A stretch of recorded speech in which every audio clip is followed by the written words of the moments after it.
और हमारी राज्य व्यवस्था को मजबूत करने के लिए इस मंच का प्रभावी उपयोग किया जाना चाहिए, अनकोट। निश्चित तौर पर inter state council centre state एवं इंटर स्टेट रिलेशन को मजबूत बनाने का सबसे बड़ा मंच है। हालांकि 2006 के बाद लंबे अंतराल तक ये बैठक नहीं हो पाई, लेकिन मुझे खुशी है कि गृह मंत्री श्रीमान राजनाथ सिंह जी ने इस प्रक्रिया को फिर से शुरू करने का प्रयास किया। पिछले एक साल में वे देश भर की 5 आंचलिक परिषदों की बैठक बुला चुके हैं। इस दौरान संवाद और संपर्क का सिलसिला बढ़ने का ही नतीजा है कि आज हम सभी यहां इकट्ठे हुए हैं। देश का विकास तभी संभव है जब केंद्र और राज्य कंधे से कंधा मिलाकर के चले। चाहे केंद्र हो या चाहे राज्य सरकार हो, किसी भी सरकार के लिए मुश्किल होगा कि वो सिर्फ अपने दम पर कोई योजना को कामयाब कर सके। इसलिए जिम्मेदारियों के साथ वित्तीय संसाधनों की भी अहमियत यह है। 14th वित्त आयोग की अनुशंसाओं की स्वीकृति के साथ केंद्रीय करों में राज्यों की हिस्सेदारी 32% से बढ़ाकर 42% कर दी गई है। यानी अब राज्यों के पास ज्यादा राशि आ रही है जिसका उपयोग वो अपनी जरूरत के हिसाब से कर सके हैं। मुझे आपको ये बताते हुए खुशी है कि पिछले वर्ष 2015-16 में राज्यों को केंद्र से जो रकम मिली है वो वर्ष 2014-15 की तुलना में 21% ज्यादा है। इस तरह पंचायतों और स्थानीय निकायों को 14th फाइनेंस कमीशन की अवधि में 2,78,000 करोड़ रुपए की रकम मिलेगी, जो पिछली बार से बहुत ज्यादा है। प्राकृतिक संसाधनों से होने वाली कमाई में भी राज्यों के अधिकारों को ध्यान में रखा जा रहा है।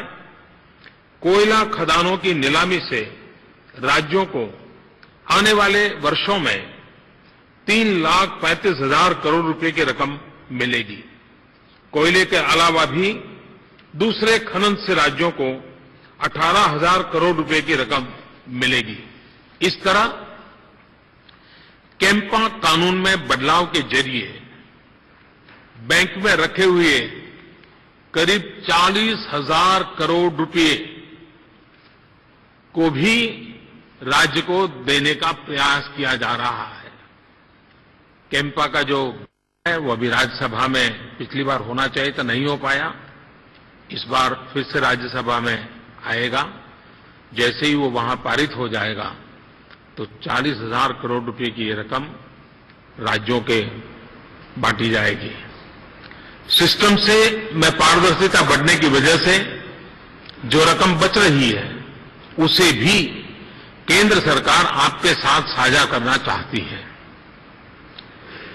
एक उदाहरण के तौर पर अगर केरोसिन का ही हम उदाहरण लें तो आज गांवों में बिजली का कनेक्शन बढ़ रहा है।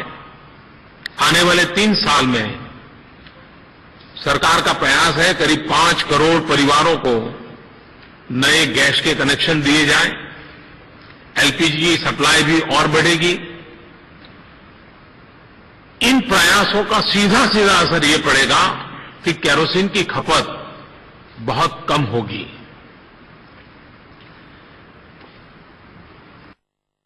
हाल ही में चंडीगढ़ प्रशासन ने चंडीगढ़ को केरोसिन की खपत से मुक्त किया, केरोसिन फ्री चंडीगढ़ बनाया। अब केंद्र सरकार ने एक योजना आपके सामने रखी है कि जैसे जैसे केरोसिन की खपत कम हो रही है, अगर उसको हम साइंटिफिक तरीके से कुछ काम करें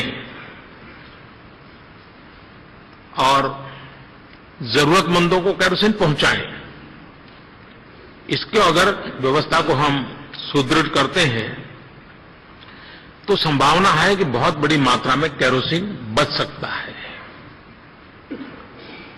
केंद्र सरकार ने कहा है कि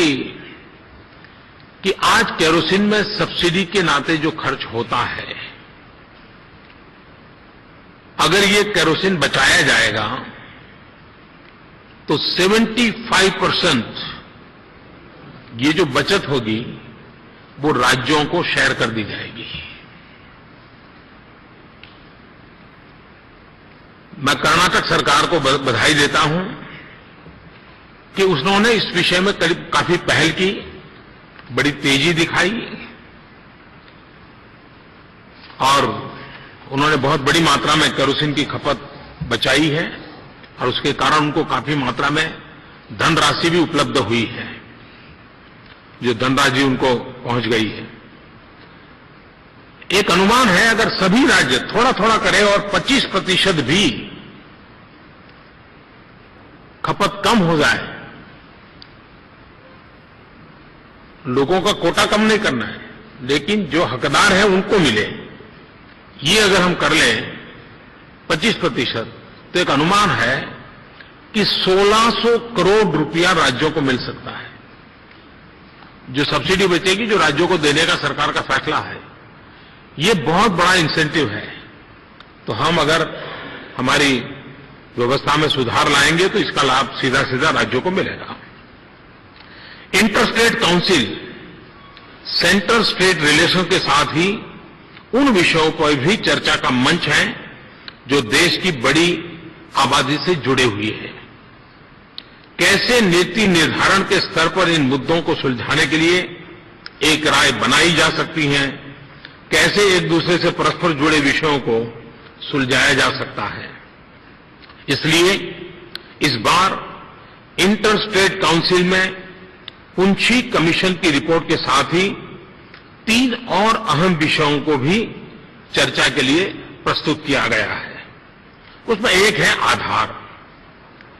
हम सब जानते हैं कि संसद में आधार एक्ट 2016 अब पास हो चुका है। इस एक्ट के पास होने के बाद अब हमें सब्सिडी हो या फिर तमाम दूसरी सुविधाएं हो, डायरेक्ट कैश ट्रांसफर के लिए आधार के प्रयोग की सुविधा अब हमें प्राप्त हुई है। 128 करोड़ की आबादी वाले हमारे देश में अब तक 102 करोड़ लोगों का आधार कार्ड बांटे जा चुके हैं, यानी अब देश की 79% जनसंख्या के पास आधार कार्ड है।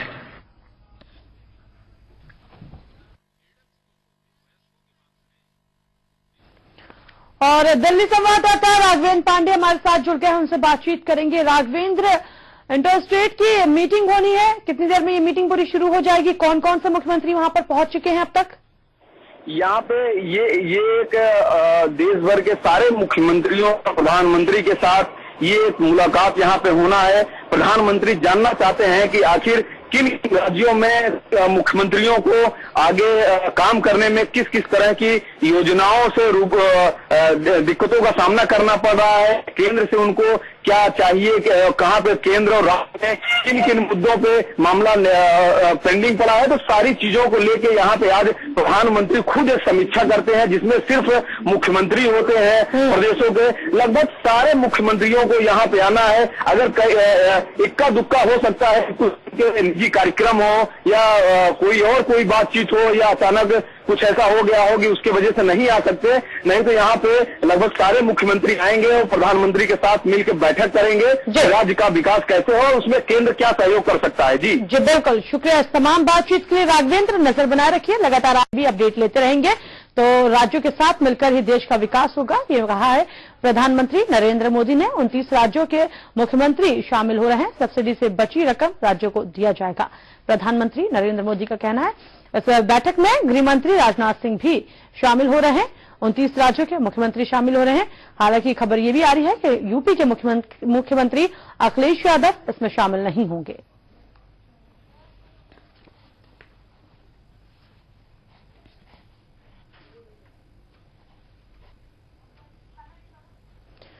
तो दिल्ली में इंटर स्टेट की बैठक हो रही है। पीएम मोदी की अध्यक्षता में यह बैठक हो रही है। बैठक में सीएम अखिलेश यादव नहीं पहुंचे हैं। उनके अलावा अगर हम बात करें तो 29 राज्यों के मुख्यमंत्री इस बैठक में शामिल हो रहे हैं। 29 राज्य इसमें हिस्सा ले रहे हैं। केंद्र और राज्य के बीच बेहतर तालमेल बिठाने के लिए बैठक हो रही है।